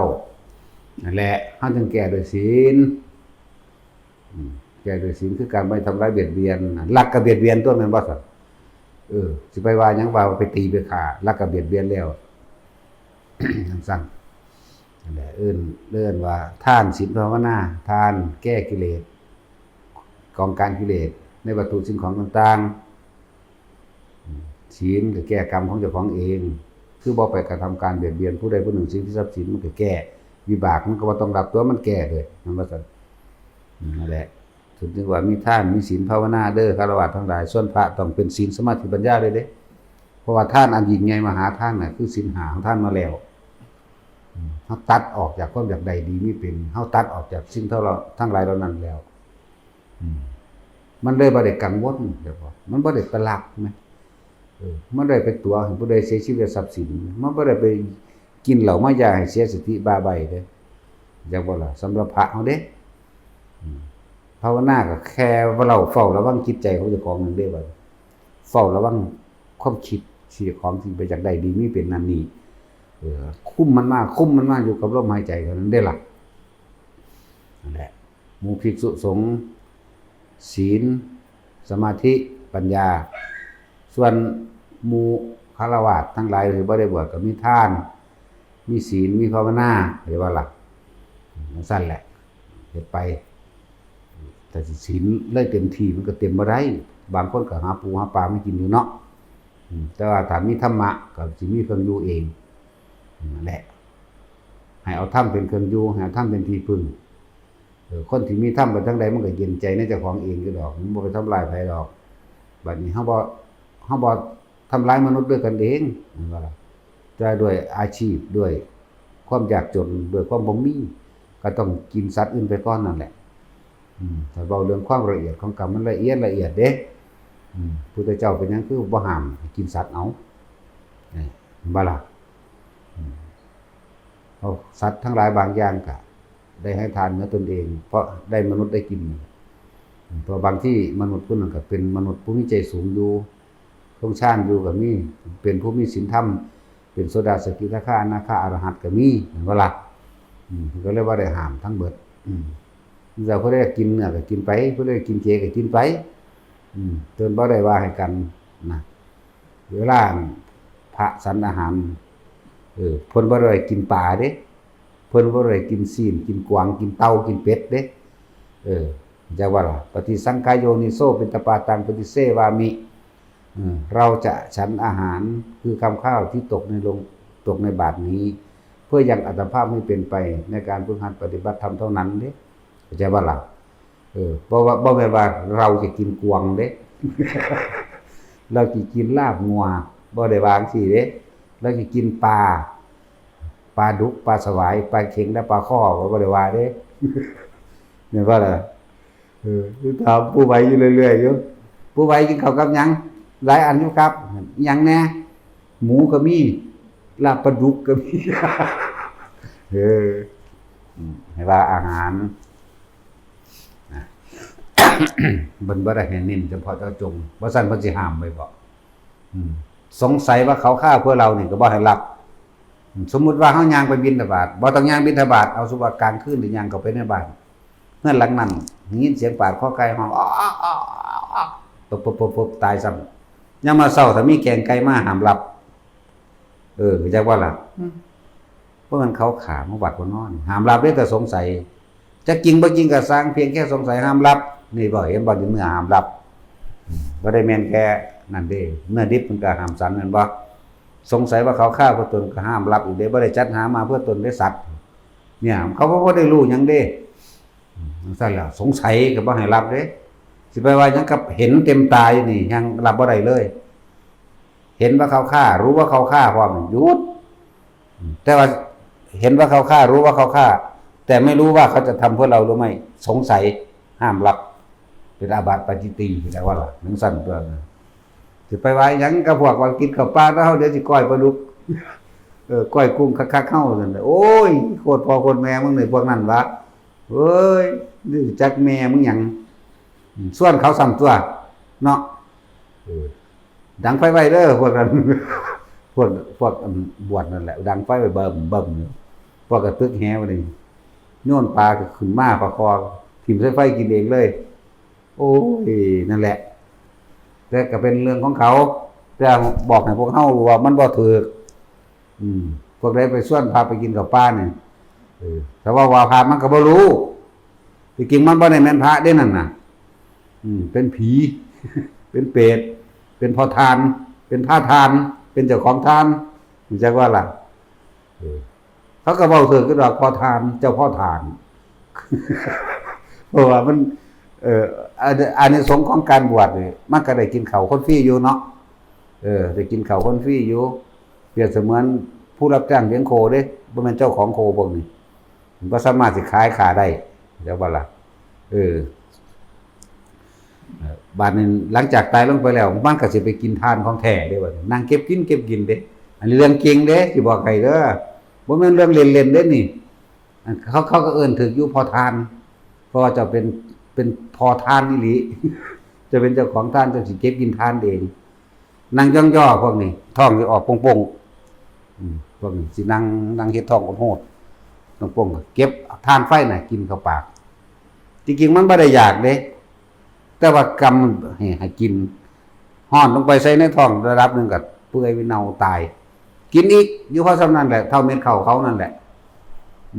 เขาสิว่าเขาบ่เล่นหรือบ่เล่นหาแม่มึงบอกกูไปนั่งเบิ่งบ่ไปแห้งแล้วนั่นแหละเก็บกินทานไฟนั่งย่อบัดนี้พวกนักเข้าไปอีกนั่งอาสนะที่บ่มีการอธิษฐานใส่หรือหลายอย่างในร่วมๆกันนั่นแหละนั่งแผ่นเหล็กห่อนเด้แล้วก็เก็บกินได้บัดนี้เก็บกินแล้วก็ไหม้เป็นตัวแดงๆแล้วก็สลายลงเป็นเท่าขึ้นมาเป็นไหม้อีกคิดบางคนดิบๆก็เฮานี่นะมันเป็นแบบนั้นได้ตอนนี้คนดิบๆนี่แม่นั่งกินทานไฟว่ามันเป็นแท่งเหล็กแดงทำนะก่อนทานไฟมันเว้าทานซื่อๆเด้มันเป็นแท่งเหล็กแดงพอดีกับข้าวเข่าที่เจ้าของสแต็กเข้าไปนั่นแหละวาบเข้าไปนั่นแหละกินอิ่มมากแล้วก็ไหม้แล้วมันห้องวีดวาบแบบเอาต้นหน้าเขาเอิ้นถึงแล้วล่ะพอทานบ้านตาสินก็เลยเนาะเจ้าของทานแล้วเอิ้นถึงอยู่เด้คำว่าเอิ้นเฮาพอทานบ่แม่นนะพุทธพอสูเป็นทานเนาะกูบ่ได้แม่นพอทานจังได๋เด้ว่านั่นแหละหลายอย่างที่เขาบ่รู้จักพวกส่วนพวกบวชเหลืองๆนั่นไปหากินข้าวปลาเราคงดีๆสู่กระทรวงสนับสนุนแต่ว่าพวกนั้นเขาบ่ศึกษาเองเขาหนักกว่า10เท่าอยู่แล้วพวกพอทานน่ะหนักกว่า10เท่าพวกอันหาฟืนมาเผาทานก็9%จักว่าไปเสนอเขาไปกินข้าวปลาลาบปลาดุกเนาะว่าเด้แล้วเนื้อที่เพิ่นห้ามฉันอีกเนื่องจากเนื้อ10อย่างก็จะว่าล่ะเนื้อดิบเนื้อมนุษย์นั่นจากห้าม10อย่างเนื้อดิบแล้วก็เนื้อที่สงสัยมันจะว่าก็บ่ฮู้ว่าเขาสิฆ่าเพิ่นจังแต่ว่าเนื้อที่สงสัยเข้าใจบ่นี่เนื้อที่สงสัยจักแม่นหยังแต่ว่าสงสัยห้ามรับเดี๋ยวนี้เห็นเขาฆ่ากับหน้ากับตาอีกอย่าไปรับหรือรู้ว่าเขาทำเพื่อตนก็ห้ามรับอีกนั่นน่ะมันธรรมดาบ่พวกเจ้าปลาแดกดิบก็บ่แม่นให้กินเด้ต้องเห็นมันสุกก่อนเด้มันจักปลาแดกดิบบ่ได้นี่จังซั่นแล้วบางเที่ยก็ตำแก้วใส่บักปลาแดกเนาะมันแซ่บมันหอมจังเด้มันหิวเพิ่นใครแน่เว้ยว่าซั่นโอ้ยบ่แม่นเด้อได้เอาไปขัวได้เอาไปเฮ็ดให้สุกคือเก่านั่นแหละเพิ่นถึงมีการกัปปิทำสิ่งให้ที่สมควรแก่สมณะสารูปกับภิกษุเพิ่นเป็นห่วงสุขภาพอย่างนึงเพิ่นรักษาสุขภาพมันเป็นพยาธินึงก็แม่นนั่นแหละหลายๆอย่างเพิ่นเป็นหยังคือให้กินช้าๆฉันช้าๆเพิ่นให้เบิ่งก้างต่างๆที่อยู่ในเนื้อปลามั่งเพิ่นให้เบิ่งกระดูกมั่งเพิ่นให้เบิ่งสัตว์บางทีมันก็บูดหรือว่ามีหนอนหรือมีหยังเข้าไปใต้ในหั่นเพิ่นเลยให้พวกเฮากินช้าๆเราจักฉันอาหารนี้เพื่อยังอัตภาพไม่เป็นไปแปลตรงตัวมันก็ว่าคำข้าวที่ตกในบิณฑบาตนี้เพื่อป้องกันความแสบท้องหรือความหิวยังอัตภาพไม่เป็นไปเพียงเท่านั้นนึงเด้อันนี้เฮาแปลมันเข้าใจง่ายพร้อมสั่นหลายอย่างสิเว้ามาแล้วบอกไปเรื่อยๆแล้วก็ผู้ใดฟังเป็นสาระก็เป็นฟังเป็นตาสั่งก็เป็นแล้วแต่ผู้ฟังเนาะผู้เว้าบ่ได้คิดผู้คิดบ่ได้เว้าอย่างว่าล่ะ แล้วก็หลายเหตุการณ์ที่พวกเฮาผ่านมากับคนที่ดูแลคนป่วยเอาขึ้นมาเว้าอีกทีนึงหรือว่าคนป่วยคือจังไล่ล่าสุดคือยายจันตาย แม่ยิ้มหรือหลวงพ่อเอิ้นตาอีหวึงดอกมันก็เฮ็ดน้ำแม่ดีปานนั้นตัวกับเขาลงไปกล่อมแม่นอนก็เอาธรรมะเปิดธรรมะให้ฟังซุมื้อเด้ใส่บลูทูธน่ะเปิดให้ฟังซุมื้อแล้วก็ฟังของเราเฮ็ดมานานแล้วเราบ่ได้เก็บได้ปวดอีหยังเราก็ฟังธรรมของเราตลอดมันเรื่อยเลยสั่งสมคนนอนฟังธรรมเด้อให้สังเกตว่าเวลาตายนั่นน่ะคือยายจันทร์นั่นนี่เราฟังธรรมไปความคิดจิตของเราเองเคลื่อนไปกับธรรมะเราบ่ได้รู้จักเมื่อยบ่เราบ่รู้สึกร่างกายว่าเจ็บว่าปวดจังได๋จิตของเราเลยสิบอกความลับอีกอย่างนึงหรือคนบ่รู้จักก็เลยว่าความลับซื่อผู้ใดก็สร้างเปิดธรรมะฟังเทวดาสิมาฟังนำจักว่าล่ะแล้วสำหรับคนป่วยที่สิตายเทวดามันหุ่มอยู่หั่นถ้าสิดินทุรนทุรายหรือจิตออกจากร่างกายทิพย์กับกายทิพย์มันเห็นกันมันเว้ากันได้เด้บัดนี้เอาคือบ่นึกถึงพระพุทธเจ้านี่เขาสิเตือนแม่นบ่นี่ขึ้นสูงเบิดนั่นแหละแบบนั้นบาดนี้ยิ่งประเภทบรรลุธรรมไปพร้อมอย่างต่ำโสดาอย่างต่ำที่ว่าจิตสุดท้ายก่อนตายเคลื่อนไปกับธรรมเลยนะเห็นค่อยไปตามมันว่างมันคลายปัสสติจางคลายผ่อนคลายออกลืมเบิดเลยได้วัตถุทรัพย์สิ่งของในโลกบ่ว่าสิลูกเต้าหลานว่าทรัพย์สมบัติหยังก็ตามมันลืมมันละสัญญาแต่ว่านี่ฟังตายไปซ้ำอนาคามีแล้วก็สังเกตเบิ่งเด้อมาผิวพรรณสีเหลืองร่างกายบ่แข็งกระด้างอ่อนนิ่มติงรวดมืองอแงๆคือคนนอนหลับไปซื่อๆนี่บ่เจ็บบ่ปวดทั้งว่าผู้ใดเบิ่งพ่อเบิ่งแม่เบิ่งดูแลคนป่วยเปิดธรรมะให้ฟังโลดมันเขาตายนำทำกลางระหว่างนั้นก็สร้างเทวดาเขาสิคุยกันเองดอกกายทิพย์กับกายทิพย์มันเห็นกันนั่นแหละอีกอย่างนึงผู้ใดมีการแสดงธรรมณสถานที่แห่งใดสถานที่นั้นมีเทวดาลุกขะเทวดาภูมิเทวดาหรืออากาศเทวดาเขามาฟังธรรมพวกเขาอยู่ใกล้แล้วเขามาเองดอกว่าคนสิตายบัดนี้เอาแต่บางที่มันสิร่นทุรนทุรายแม่นบ่มันปึงออกพวกเขาฟังธรรมอยู่ใกล้เขาจับแขนไว้โลดเขาก็พาไปทางสูงโลดจังบ่เปรียบเทียบให้เข้าใจง่ายๆฟังธรรมะตายแต่ว่าบางที่มันเจ็บปวดกากอยู่เขาก็แนมเบิ่งอยู่นี่พอตอนนี้ออกจากร่างปุ๊บจับแขนไว้อย่างบ่นี้ดึงกันขึ้นไปข้างบนตัวนั่นแหละมันได้เปรียบคือหยังนี่เด้พากันเฮ็ดแม่แม่นพ่อแม่ผู้นั้นบ่มักธรรมะก็สร้างแต่ลูกมักแต่บ่มักเบิดครอบครัวก็ช่วยไม่ได้ก็สร้างอันนั้นแต่ว่าช่วยไม่ได้ตัวของต้องซอยเจ้าของเองบางทีพ่อแม่บ่มักแต่ว่าลูกมักธรรมะจัดเยียดให้โลดเปิดไปเปิดมาเขาฟังเองดอกบ่ต้องไปเถียงกันบ่ต้องไปโอกันบางทีคนฝ่อคนป่วยเถียงกันกับพ่อกับแม่ผู้ป่วยเด้เขาอยากเศร้าเขาบ่อยากเป็นดอกบางทีเขาก็เพ้อเขาเก็บเขาปวดเขารำคาญเขาก็ด่าไปทั่วทีปนั่นแหละแต่ของเป็นลูกได้ก็ให้ด่าตัวเนาะอุตส่าห์ด่าซื่อๆเอากระตายไปตรงไว้ก็ได้ตัวเอากระโหลกคนเนาะเท่าสิคนซุมื้อนี่รู้จักกระโหลกบ่บุเนาะรุ่นใหม่บ่รู้จักได้กระโหลกรู้จักกระสร้างเด้สาบริเรียนมีการศึกษาเนาะนั่นแหละเปิดธรรมะให้ฟังเปิดไปเรื่อยสิเป็นการเทศธรรมจักรสิเป็นการเทศหมายถึงอันเขาเอิ้นสวดมนต์พวกเขาเอิ้นนั่นน่ะเว้าตรงศัพท์พุทธการเกินไปคนซุมื้อนี้บ่เข้าใจสวดมนต์ธรรมจักรก็ตามปะเจียนวดต่างๆปวดสวดไปสบายอย่างน้อยก็ไปสวรรค์พวกนี้นั่นแหละคือว่าบอกอันนึงให้ทุกคนเข้าใจเทวดามาฟังธรรมหาองค์กสร้างเขาก็นั่งฟังของเขาผู้นี้ดินตึบๆสิตายนี่พอจะออกจากร่างปุ๊บเขาจับกันได้เด้เรียกว่าล่ะปั๊บดึงไปข้างบนเลยบอกนั่นแหละ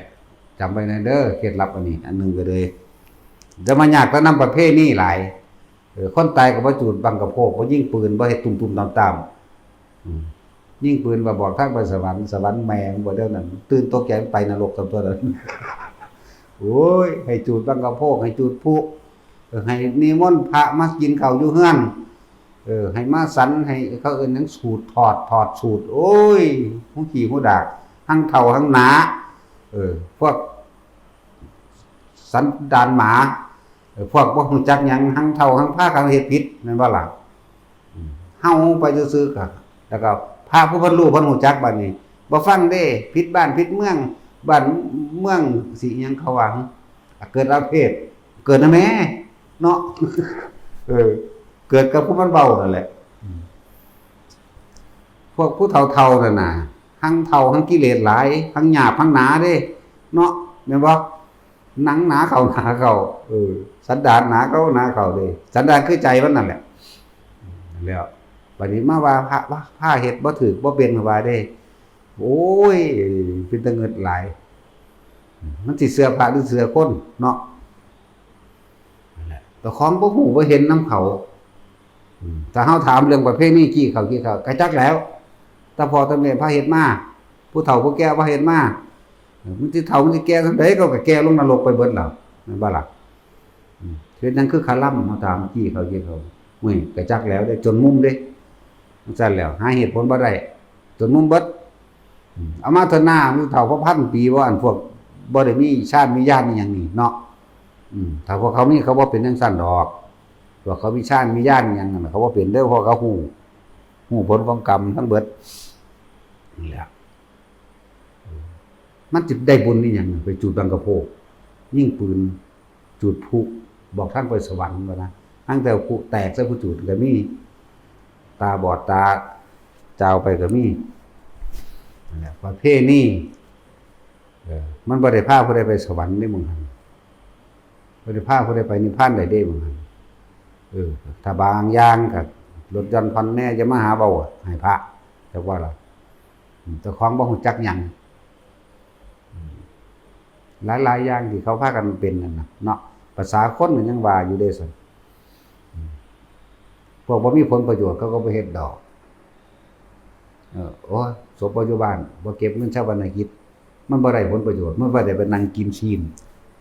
มันบ่ได้ไปนั่งเอาหน้าล่ะให้เขาแต่งกับเขาไปให้ลูกเมียมันอยู่บ้านจักว่าล่ะมันเลยบ่เฮ็ดนั่นแล้วที่จริงเงินชาวบ้านกิจเขายกให้วัดบ่แฮงแล้วบ่แม่นวัดนี้เด้วัดนี้บ่เอาดอกภาษาสำนั้น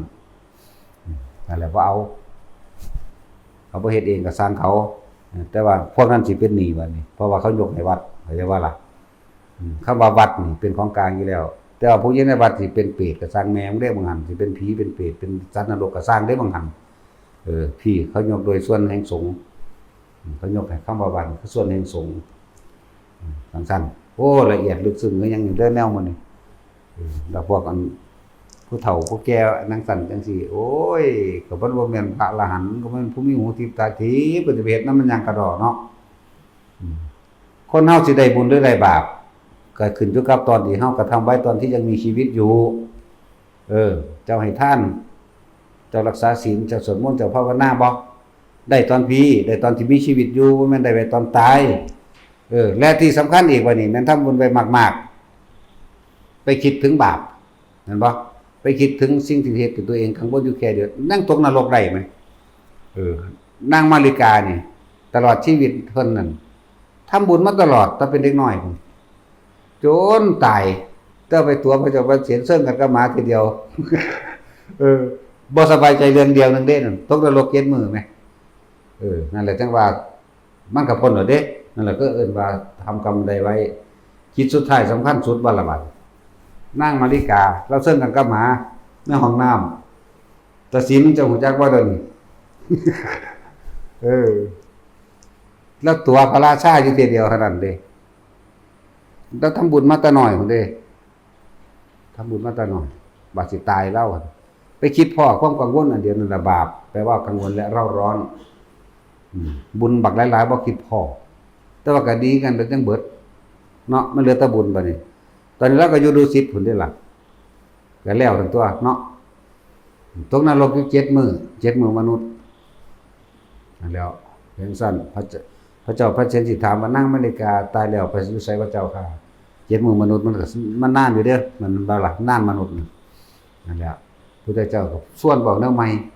ไปเรื่อยเพราะว่า กำลังมีศรัทธาอย่างแห้งกล้าเด้นั่นน่ะแต่ว่ายังขาดปัญญาอยู่นะส่วนเว้าส่วนเว้าปลาเลยไหลไปเลยฮอดมื้อที่เกียรติเพิ่นพ้นนรกจักบ่ล่ะเลยไปสวรรค์ดุสิตพุ่นบัดนี้ว่าหาตาถามบัดนี้โอ้มางมาริกานั่นน่ะไปสวรรค์สันดุสิตเด้อดีใจตัวผลพร้อมสนองเก่าแต่ว่าก่อนหน้านั้นมันปุ่มอยู่ในกี่เท่าร้อนมึงถึงสั่นแล้วถึงน้ำหนามึงนั่นแหละ ที่เฮาเฮ็ดมาทั้งเบิดอันนี้นั่นแหละเป็นหยังคืออยากให้ทุกคนภาวนาเฮ็ดให้มันชินนะทำไม่บ่อยทำไม่มากทำไม่ชินเด้อันพวกอันฟังธรรมมันตกกระไดพ้อยจนเด็กสิบอกให้มันบ่เหมือนของที่มั่นคงมาตรฐานมั่นคงแน่นอนคือพวกเฮาภาวนาเอาเองเด้เกิดหยังขึ้นถึงเพราะว่าเขาลมหายใจเด้อปั๊บเข้ามาโลดตกใจเข้ามาลมหายใจเห็นผีเข้ามาลมหายใจเสียงผีหัวเราะเข้ามาลมหายใจได้กลิ่นเหม็นผีเข้ามาลมหายใจได้กลิ่นหอมเข้ามาลมหายใจเห็นเทวดาอินพรหมเข้ามาลมหายใจก็เลยว่าให้มันชินไว้ก็สิเว้าจังซี่บัดสิตายกลับมาลมหายใจลมหายใจบ่มีรูปร่างตัวตนบ่แม่นสัตว์บ่มีคนเด้อบ่มีสิ่งของเด้มันสิเป็นความว่างของมันเองดอกนะเพราะว่าเฮาฟังมานี่เฮาฟังคักแล้วล่ะเรื่องอนิจจังทุกขังอนัตตาผู้ใดก็คาดคะเนและดนเดาถูกเห็นอยู่พร้อมนั่นแหละหลายๆอย่างนั่นแหละนั่นแล้วเฮาก็อาศัยปัญญาของพุทธเจ้านั่นแหละเป็นเรื่องบอกกับของเองคนที่ได้บุญบ่ได้บุญกับที่ตัวเองเฮ็ดไว้แต่เดี๋ยวนี้แต่ยังขนาดนั้นแม้ว่าที่จิตสุดท้ายแม่สำคัญที่จิตสุดท้ายความคิดสุดท้ายเฮาสิว่างตรงไหนก็เลยว่าว่างตรงกลางคือลมหายใจนั่นแหละลมหายใจละกลางถ้าจะไปคิดถึงผู้นั้นผู้นี้มันบ่กลางคิดถึงพุทธเจ้าก็ไปเกิดสวรรค์คิดถึงพระสงฆ์ที่เคารพก็ไปเกิดสวรรค์คิดถึงบทสวดมนต์ก็ไปเกิดสวรรค์คิดถึงท่านก็ไปสวรรค์แน่ซั่นแหละวันนี้คิดถึงคนที่ฮักลงนรกซ้ำก็มีคิดถึงดวงสนในหน้าลงซ้ำเป็นเดรัจฉานมั่งเป็นเปรตมั่งเป็นนั่นนี่มั่งเห็นบ่นี่ซั่นแหละคนที่ตายด้วยการฟังธรรมหลายล่าเด้ที่มาเฮ็ดอยู่นำเฮานี่แม่นบ่ล่ะบ่มีผู้ใดเจ็บปวดจักคนไล่มาตะพูนตะอยู่พันหน้าพุ่นไล่มาตะอยู่พันหน้าพุ่นญาติพญากรมันผู้หนึ่งผู้แรกแกเฮาไปถามว่าเป็นจังไดเพิ่นก็โอ้พระมาแล้วพระเป็นองค์สีฟ้าสว่างไสวตายซะแล้วก็ตายซ้ำเท่านั้นแล้วง่ายๆเลยผู้ที่สองยายพีดเนาะกินข้าวอิ่มแล้วตายถ้ำยายพีดเต้าคนอยู่บ้านคนเมืองมื้อนี้มันก็ไหลมาเรื่อยมีแต่ผู้ตายง่ายๆบ่เจ็บบ่ปวดบ่ป่วยเด้พวกเจ้าเอ๋ยซั่นแล้วไปอีกเหรอหลายคนแล้วล่ะแล้วก็พวกวันนี้พวกเห็นผลมาเรื่อยๆยายของตาจุ้ยแท็กซี่บ่แล้วก็ฟังธรรมจนตายแม่นบ่ล่ะบ่ได้มีอาการทุรนทุรายนั่นบ่ล่ะเห็นบ่นี่แล้วก็ฟังธรรมของเราเองแล้วก็ฟังไปนำอยู่ว่าแล้วเข้าใจเด้เทศยังไปก็สั่งแม่นเบิดผู้ขาก็เฮ็ดเดี๋ยวเว้านำธรรมเห็นบ่เว้านำธรรมะไปแล้วตายซ้ำแม่นบ่ล่ะซั่นแล้วไปเผาออกมากระดูกขาวปานฝ่ายแม่นบ่ล่ะจังซั่นแล้วพวกนี้ตายในการฟังธรรมจังซี่แล้วเดี๋ยวนี้ยายแม่ยิ้มยายจันลูกก็ชื่อว่าจันคือกันจันท่าก็แบบเดียวกันนี่บัดนอนฟังธรรมตายตาสินเป็นคนยันผีคนตายซื่อๆกับญาตินี่ตาสินนั่นตาสินเป็นผู้อุ้มเอาเองอ่อนเอเล่เห็นบ่ข้างขึ้นมาตายบักโดมตัวนั้นน่ะเห็นบ่ล่ะตาสินคือว่าญาติบัดนี้เจ้าญาติผีมีจันบ่ญาติจักเม็ดเห็นบ่ล่ะของเป็นผู้เอาอุ้มเอาซ้ำตัวตาสินแล้วญาติผีเด้ผีถุงปุ๋ย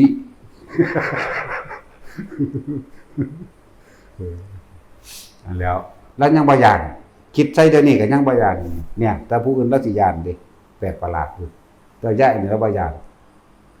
นั่นแหละสังเกตเบิ่งเด้อคนตายฟังธรรมกระแสแห่งธรรมมันเป็นกระแสแห่งความเย็นแต่ว่า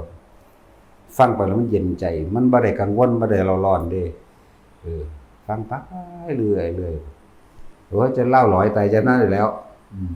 ลูกนี่ปุ๊บบ่กินข้าวมาอาบน้ำยังบ่แลงนั่นตัวนั้นมันบ่หลับก็เลยปล่อยเลยก็ ปล่อยด้วยมือไม่มาเนี่ยฮอดตอนเที่ยงบ่เฮาเผาจังซั่นแล้วบ่เห็นเป็นหยังอันนี้ว่าสำหรับคนเฝ้าคนป่วยพยายามยัดเยียดธรรมะอะไรฟังแต่สำหรับผู้เขาเจ้ามักอยู่แล้วมันบ่ได้ยัดเยียดยากทั้งดีเลยอันใดอาจารย์หลวงพ่อใหญ่อาจารย์สมภพเทศเพิ่นมักอันนี้เอาให้ฟังแต่ผู้เว้ามวนๆหลวงพ่อประโมทเทศเอาให้ฟังหลวงพ่ออินถวายเทศเอาให้ฟังเพิ่นมักผู้ใดเอาให้ผู้นั้นฟังเดียวกันนั่นแหละนั่นแหละเพิ่นมักด่าเก่าหลวงพ่ออันนี้โคตรพ่อโคตรแม่มันนี่โลดกิเลสมันจังยานตัวเนาะแต่ว่ายานมันก็ศูนย์ใส่กันโลดพระแมงบ่ม่วนแต่กูจังว่ากูเป็นพระเองว่าจังได๋กูเป็นหยังก็บ่รู้กูพลาดได้เตะปากได้ก็จังว่าอยู่มักแบบนี้ก็มีเด้เนาะซั่นแล้วก็เอาแบบนี้นั่นแหละถึงว่าคนเฮาสุดท้ายแล้วก็ต้องตายเฮาคือบ่เอาธรรมะเป็นอาหารแม่นบ่ซั่นกายมันยังมีอาหารเป็นข้ามเข้าเป็นน้ำเนาะใจก็ต้องเอาธรรมะมาเป็นอาหารใจเฮ็ดให้ซุ่มเฮ็ดให้เย็นตัวของเองนี่ล่ะเปิดฟังไปเลยฟังไปลอยตายซ้ำว้ายมันไม่ธรรมดาเด้คนฟังธรรมะตายส่วนมากมันจะไปทางอนาคามีเด้คือบ่กลับมาเกิดเบิ่งดีให้สังเกตเบิ่งคนฟังธรรมะตายผิวเหลืองแล้วก็นิ่มผิวนิ่มไม่แข็งกระด้างน้ำมูกไม่ไหลออกน้ำมูดน้ำคูดบ่ไหลออกจมูกปากหรือตาหูบ่ไหลบ่ได้อุดปล่อยวังโลดคืนนึงอ่ะนะบ่เป็นหยังของคืนก็บ่เป็นหยังนั่นแหละบ่ต้องไปฉีดยาพร้อมปล่อยเลยนิ่มนวลอยู่จังซั่นนั่นแหละแล้วก็บ่ต้องไปอย่างงั้นเห็นดียังโอ้ยเวลาเฝ้าจูดโลดแม่นเจ้าสิจัดงาน3 มื้อ 4 มื้อเสียเงิน 3-4 แสนเก่าล่ะพวกกรรมการบ้านไปหาหลอกกินเงินพวกเจ้าซื่อๆแล้วมันสิมีแมงหยังเนาะมันก็สินั่งทั้งทาเนี่ยบัดนี้เจ้าของเฮือนยากก็เฮ็ดห่อศีลให้เขาเขาให้เขาไปซื้อให้ลูกกับเมียเขาแต่เขาบ่มีผลประโยชน์อะไรบ่เฮ็ดแมงดอกลูกเขาอีห่านั่นเนาะซั่นแล้วบ่จักหยังดอกเจ้าที่แก้พาเห็นมามันสิแก้ซำใดเด้อนี่ที่แก้ลงนรกล่ะส่วนมากบ่ได้เห็นคือเฮาเว้ยของบ่ได้เดาเอาเด้อีหยังก็เลยบ่ได้อ่านหนังสือมาให้ผู้ใดฟังเด้เว้าก็เว้าตามมันเห็นมาโลดเด้นี่บัดนี้เอาไปเทียบใส่กับพระพุทธเจ้าที่เพิ่นเว้าเรื่องสวรรค์เว้าเรื่องนรกก็อันเดียวกันมั้ยแต่คนละเหตุการณ์ซื่อๆมั้ยคนละคนซื่อได้ล่ะอันเดียวกันนั่นแหละเพิ่นเว้าเทศเรื่องสวรรค์เทศนรกแม่นอยู่บ่ล่ะมันก็เทศตลอดตัวเพราะว่าพระสงฆ์สาวกองค์ไหนจนเท่าปัจจุบันก็เทศเบิดจังซั่นแล้วบัดเจ้าของบ่เห็นสิไปเว้าว่าบ่จริงว่าบางท่านจังซี่โอ้ยมึงก็บ่พาเขาเฮ็ดเบิดโลกนี่เนาะพาเขาพาเฮ็ดได้เบิดโลกนี่ได้เด้อล่ะจะไปเชื่ออีหยังหลายอันนั้นจังซั่นเน้นย้ำเด้อพวกเฝ้าคนป่วยนั่นน่ะเฮาบ่รู้จักอย่ามาเถียงกับเขาเจ้าดอกเขาเจ้าจักเศร้าเวลาพ่อแม่ด่าน่ะปู่ย่าตายายด่าก็ปล่อยเขาเจ้าด่าไปหั่นแหละเปิด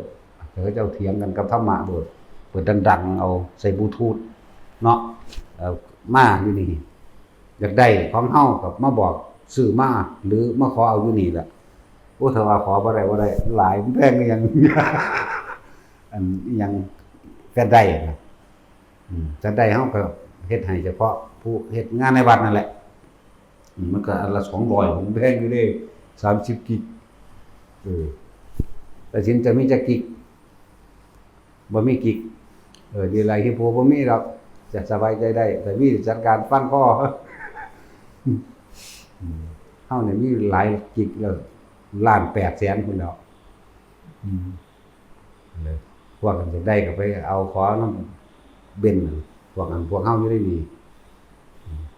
โอ้ถ้าบอกมันหุ่มใจได้บัดนี้ก็เลยเนาะเอาไปฝากผู้นั้นเลยเพราะว่าเขาบ่อยากได้จักเม็ดแต่อยากเอาไปฝากเนาะทั้งจะอยากให้เขาว่าของดีให้เขามักอีหลีแน่ให้เขามักอีหลีแน่เด้อถึงแต่เขาส่งผ้าอนามัยมามีแต่เฒ่าๆอยากได้เอาไปให้หลานแล้วว่าตอนซื้อจังซั่นเด้พวกนุ่มๆเขาอยากอายเอาได้บัดนี้เนาะเขาจะไปร้อยซื้อเอาที่ละอันห่อของเขา พวกเก่าๆอยู่ที่อันมาให้แม่เอาใส่เอาไปให้หลานโอ้คนพวกนี้เนาะท่านว่าเน้นย้ำเด้อพวกเขาคนป่วยเปิดทำไมเขาจะฟังเอาที่สุดท้ายก็สำคัญสุดอันนึงเฮาก็ส่วนพวกเฮามีชีวิตดีอยู่แล้วปกติเฮาคือบ่ฝึกเอามันชินเฮ็ดจังได๋ก็ตายคือเก่าไงตายเบิดเดือดอยู่นี่ตายเบิดโลกนี่แหละบ่ได้ว่าแต่โลกนี้ในทวีโลกที่2อัตภาพที่2เทวดาก็ตายคือกันโลกอุตรากุลทวีปก็ตายอมรก็ตายปุพเพวิเทหทวีปก็ตายคือกันเด้ล่ะแล้วคือเราเป็นหยังพวกเฮาสิบ่ตายนั่นแหละจังว่าพ่อแม่มาบ่ได้นั่นนี่เปิดพยายามเปิดไปเรื่อยๆเอาผู้ใดอยากทดแทนบุญคุณพ่อแม่ถึงที่สุดก็นำเข้าสู่พระรัตนตรัยให้เขาเจ้ามีศรัทธาในคำสอนพระพุทธเจ้าจนถึงเขาเจ้าถึงพุทธธรรมสงฆ์แท้หายกันส่วนนอกนั้นแต่คนมีเฉพาะสรณะ3พุทธธรรมสงฆ์แท้บ่นานก็เข้าสู่นิพพานได้บ่เกิน7ชาติมันปานโสดาบันเด้เพราะมันสิบ่ถืออันอื่นอีกแล้วสิมุ่งในการฝึกหัดปฏิบัติของมันเองง่ายๆนั่นแหละเนาะจะมาท่าน